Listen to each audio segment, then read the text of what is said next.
Guys, अगर cyber crime की बात करें तो खाली भारत देश में 2024 तक 11 लाख से भी ज़्यादा केसेस रजिस्टर हो चुके हैं और इसमें लोगों ने 7,500 करोड़ से भी ज़्यादा रुपए गंवाए हैं और ये आंकड़ा सिर्फ भारत देश का है। तो आप सोचिए कि दुनिया में न जाने कितने ही भोले भाले और मासूम लोग रोज़ किसी न किसी साइबर क्राइम का शिकार होते होंगे और अपनी ज़िंदगी की जमा पूंजी गंवाते होंगे। तो गाइस, आज की इस वीडियो में हम एक ऐसे ही साइबर स्कैम की बात करेंगे जिसके बारे में आपने कभी ना कभी न्यूज़ में ज़रूर सुना होगा और इसके शिकार खाली नौकरी पेशा लोग नहीं बल्कि बच्चे, बूढ़े, औरतें, रिटायर्ड लोग, साइंटिस्ट, सॉफ्टवेयर इंजीनियर्स, बल्कि बड़े बड़े बिजनेसमैन भी इसके चपेट में आ रहे हैं और इसका नाम है डिजिटल अरेस्ट। गाइस, गुजरात में हाल ही में एक 90 साल के बूढ़े इंसान ने अपनी जिंदगी की सारी जमा पूंजी डिजिटल अरेस्ट में फंस के गंवा दी। वहीं मुंबई में एक औरत को डिजिटल अरेस्ट के दरमियान न कि सिर्फ उससे पैसे वसूले गए बल्कि ऑनलाइन कैमरे के सामने उसे कपड़े भी उतारने के लिए मजबूर किया गया। तो गाइस, अब सवाल ये आता है कि आखिर डिजिटल अरेस्ट होता क्या है और कैसे इसमें लोगों को बहलाया जाता है या डराया जाता है और किस तरह से इसमें पैसे भरवाए जाते हैं। आज इस वीडियो में हम सारी डिटेल में बात करेंगे कि किस तरह से डिजिटल अरेस्ट में लोगों को टारगेट किया जाता है, कैसे उससे हमें बचना है। तो वीडियो को बिना स्किप किए एंड तक जरूर देखिए और चैनल को सब्सक्राइब करना मत भूलिएगा।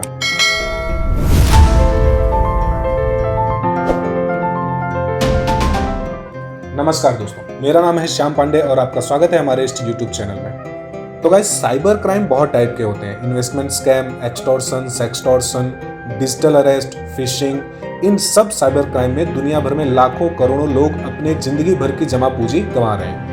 यहाँ तक कि आप यूं समझिए कि आप जब ये वीडियो देख रहे हैं उस समय भी दुनिया में किसी न किसी कोने में कोई न कोई इंसान किसी स्कैम का शिकार हो रहा होगा। खाली अगर भारत भर की बात करें तो लगभग 14 लाख से भी ज्यादा धोखाधड़ी के केस रजिस्टर हो चुके हैं। Indian cyber crime coordination centre या I4C के अनुसार खाली मई 2024 में हर रोज 7,000 से भी ज्यादा साइबर कंप्लेंट्स रजिस्टर हुई है और यह आंकड़ा पिछले सालों के कंपैरिजन में 113% बढ़ गया है।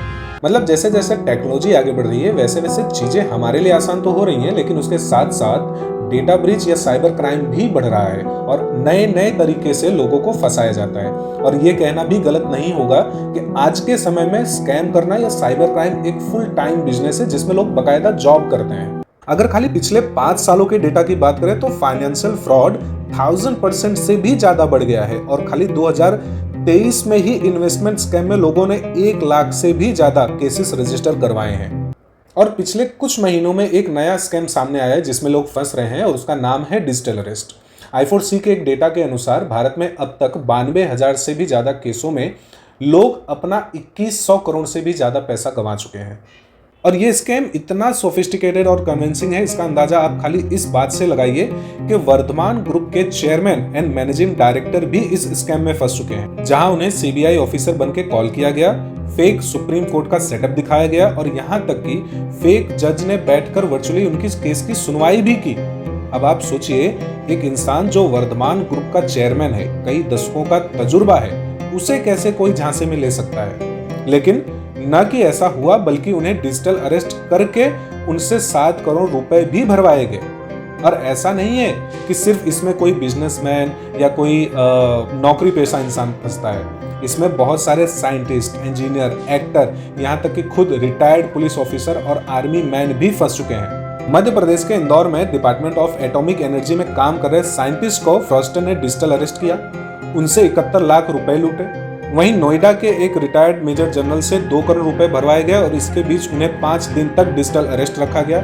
नोएडा में ही एक डॉक्टर पूजा गोयल को ये बोलकर फंसाया गया कि उनके मोबाइल से अश्लील वीडियो सर्कुलेट हुए हैं और जिससे उनसे 60 लाख रुपए भरवाए गए। तो गाइस, इस स्कैम में कोई पैटर्न, एज ग्रुप या रीजन नहीं है। इस स्कैम का शिकार कोई भी doctor, engineer, businessman, middle class आदमी, औरत, सभी तरह के लोग इसके शिकार हो सकते हैं और हो रहे हैं। अब देखो, डिजिटल अरेस्ट में अरेस्ट का नाम सुनते ही सबसे पहले लोग डर जाते हैं। लोग ये सोचते हैं कि पुलिस घर पे आएगी, अरेस्ट करके ले जाएगी और इसी डर का फायदा क्रिमिनल्स उठाते हैं। वो आपको वीडियो कॉल करेंगे कोई पुलिस ऑफिसर बनके या कोई कस्टम ऑफिसर बनके, वो आपको बताएंगे कि आपने कोई पार्सल भेजा है जिसमें ड्रग्स मिले हैं, या तो वो आपको बताएंगे कि आपके ऊपर मनी लॉन्ड्रिंग का केस है, आपके मोबाइल से, आपके सिस्टम से कोई ऐसा डेटा सर्कुलेट हुआ है, कुछ ऐसे कंटेंट सर्कुलेट हुए हैं जो इलीगल हैं। इन चीज़ों का डर दिखा के वो आपको बताएंगे कि इस समय जिस कॉल पे हम बात कर रहे हैं, जो नॉर्मली वीडियो कॉल होगा,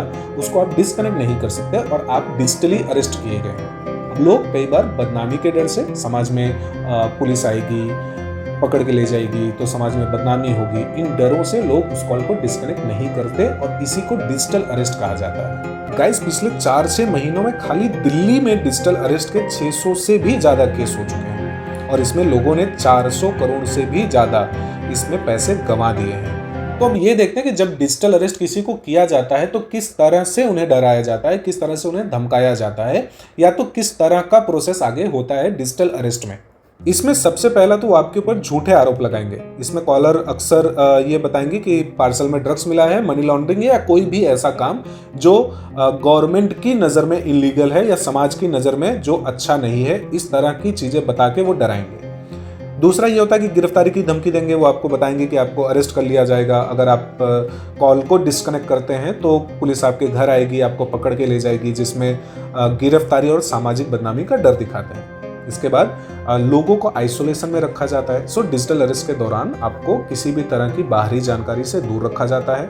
आप ना तो किसी की मदद ले सकते हैं, ना तो ऑनलाइन जाके कुछ जांच कर सकते हैं, और इसी वजह से जब तक आप ये समझ पाएं कि जिसने आपको कॉल किया है वो एक्चुअल में एक स्कैमर है, ये आप समझ पाएं, उसके पहले ही स्कैमर पैसे लेके कॉल को डिस्कनेक्ट कर चुका होता है और वो गायब हो चुका होता है। और डिजिटल अरेस्ट में कभी भी जो भी कॉलर है वो आपको सबसे पहली और लास्ट उसकी डिमांड पैसा ही होगा। अगर आप केस को ख़त्म करना चाहते हैं तो आपको पैसे भरने हैं, या तो आपके ऊपर फाइन लगा है आपको पैसे भरने हैं, या किसी भी रीज़न से वो आपसे पैसे ही भरवाएंगे।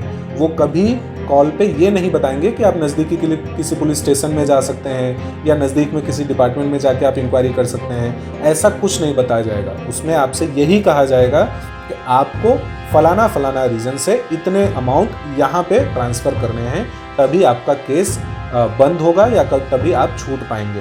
तो अगर आप ये सोचते हैं कि आपकी जो इन्फॉर्मेशन है वो स्कैमर तक कैसे पहुँचती है, आपका फ़ोन नंबर, आपका ईमेल एड्रेस, आपके घर का एड्रेस, ये सब चीज़ें स्कैमर को कैसे पता चलती हैं, तो देखो ये डेटा ब्रीच होता है। ठीक है, आपका डेटा कॉम्प्रोमाइज़ होता है, और डेटा किस तरह से कॉम्प्रोमाइज़ होता है, डेटा ब्रीच क्या होता है, किस तरह से डेटा ब्रीच से बचना है, इन चीज़ों के ऊपर मैंने पहले ही वीडियो बना के रखे हैं। बहुत ही डिटेल्ड जानकारी है और उनका लिंक मैं डिस्क्रिप्शन बॉक्स में भी दे दूंगा, तो अगर आप चाहें तो आप वहां जाके उसको रिफर कर सकते हैं। अब देखो, एक चीज सबसे ज्यादा ध्यान देने वाली बात यह है कि किसी भी तरह के लेजिटिमेट अरेस्ट में, यानी जो कानूनी कार्यवाही है, उसमें कभी भी पुलिस या कोई भी गवर्नमेंट एजेंसी आपको वीडियो कॉल करके वर्चुअली अरेस्ट नहीं करती, न तो वर्चुअली वो पूछताछ करती है। अगर सच में आपके ऊपर कोई केस हुआ है या सच में किसी तरह की सस्पिशियस एक्टिविटी है, तो गवर्नमेंट हमेशा या गवर्नमेंट एजेंसियां हमेशा आपको नज़दीकी एजेंसी पे या तो बुलाएगी या तो डायरेक्ट वो अरेस्ट करके लेके जाएगी। वो आपको कॉल करके अरेस्ट कभी नहीं करेगी, और ये चीज़ हमेशा याद रखने वाली बात है, और यही चीज़ आपको डिजिटल अरेस्ट से बचा सकती है। इसके अलावा कुछ और भी चीज़ें हैं जो हमें ध्यान रखनी है, वो भी मैं आपको बता देता हूँ। देखो, इसमें सबसे पहला तो ये है कि आप अननोन कॉल से जितना हो सके उतना सावधान रहिए। हो सके तो अननोन कॉल्स को आंसर मत करिए, लेकिन फिर भी अगर आप अननोन कॉल्स को आंसर करते हैं तो वहाँ पे अपनी ज़्यादा जानकारी मत दीजिए। और अगर कॉलर ये कहता है कि वो किसी गवर्नमेंट ऑफिस से बात कर रहा है या कोई गवर्नमेंट एजेंट है, तो आप उनसे ये बताइए कि मैं आपके ऑफिस आके आपसे बात कर लेता हूँ, लेकिन ओवर द कॉल ज़्यादा इन्फॉर्मेशन मत दीजिए। दूसरा, अगर कभी भी आपको कोई अधिकारी बन के या किसी गवर्नमेंट एजेंसी का रिप्रेजेंटेटिव बन के आपको कॉल करता है, तो सबसे पहले आप हर पॉसिबल तरीके से वो सही है या नहीं इसकी जांच करिए। आप ऑनलाइन देख सकते हैं, आप सामने वाले से जवाब सवाल कर सकते हैं कि आप किस रिगार्डिंग फ़ोन कर रहे हो, क्या चाहिए, कौन सा केस है, किस तरह के केस हैं, हर एक चीज़ आप उनसे पूछ सकते हैं। दूसरा, कॉल पे जैसा कि मैंने बताया, कोई भी personal detail, credit card, debit card, आपका ईमेल आईडी, कोई भी ऐसी चीज़ जो सामने वाले के पास ऑलरेडी नहीं है, उसे आप सामने से मत दीजिए, क्योंकि कोई भी गवर्नमेंट एजेंसी अगर आपको कांटेक्ट कर रही है तो वो आपकी डिटेल पहले से लेके आपको कांटेक्ट करेगी। उसके अलावा भी अगर कॉल पे कोई बता रहा है कि मैं गवर्नमेंट एजेंसी से हूँ, मेरे पास आपकी सारी डिटेल है, तो ऐसे केस में भी आपको उन्हें पैसे तो नहीं देने हैं ऑनलाइन, आप चाहें तो उनके ऑफिस पे, उनके स्टेशन पे जाके उसके बाद ही आप आगे का कोई भी कदम उठा सकते हैं। इसके बाद ऐसे सिचुएशन में हमेशा शांत रहिए। देखिए कोई भी स्कैमर है, उसका सबसे बड़ा जो हथियार है वो आपका डर है। जैसे ही वो फ़ोन करके बताएगा कि वो कोई गवर्नमेंट एजेंट है, वो पुलिस वाला है, वो कस्टम ऑफिसर है, अगर आप डर जाते हैं तो वो आपको और डराएगा और इसी डर का फ़ायदा उठा के वो आपसे पैसे ऐंठेगा। तो कभी भी अगर कोई भी कॉल आता है, सबसे पहले शांत रहिए। कोई ना कोई ऐसी बात, कोई ना कोई ऐसे शब्द वो ज़रूर यूज़ करेगा जिससे आप समझ जाएंगे कि शायद ये स्कैमर हो सकता है।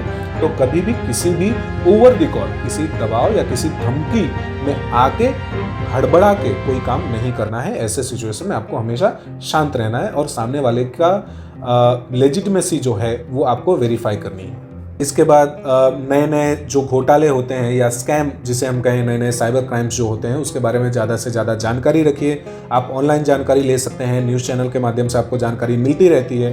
तो खुद को जितना ज़्यादा से ज़्यादा हो सके अपने आप को शिक्षित करिए। इसके बाद अगर कभी आपको ये लगता है कि आपके साथ फ्रॉड हो चुका है या किसी तरह से आपको इसमें फंसा लिया गया है, तो आप तुरंत इसकी रिपोर्ट करिए। नज़दीकी आप पुलिस स्टेशन में जा सकते हैं, आप साइबर हेल्पलाइन पे कॉल कर सकते हैं और वहाँ पे जाके आप इसकी रिपोर्ट करिए।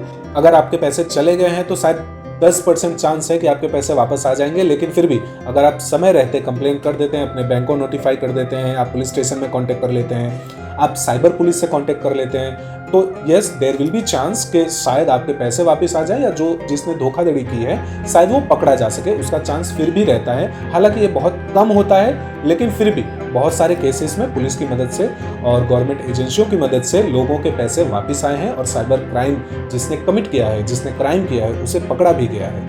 तो कभी भी अगर आपके साथ ऐसा कुछ होता है तो तुरंत बिना डरे, बिना हिचकिचाए, बिना ये सोचे कि लोग आप पे हंसेंगे, बिना ये सोचे कि मैं सबूत कैसे दूंगा, मैं क्या बताऊंगा, आप तुरंत उसको रिपोर्ट करिए।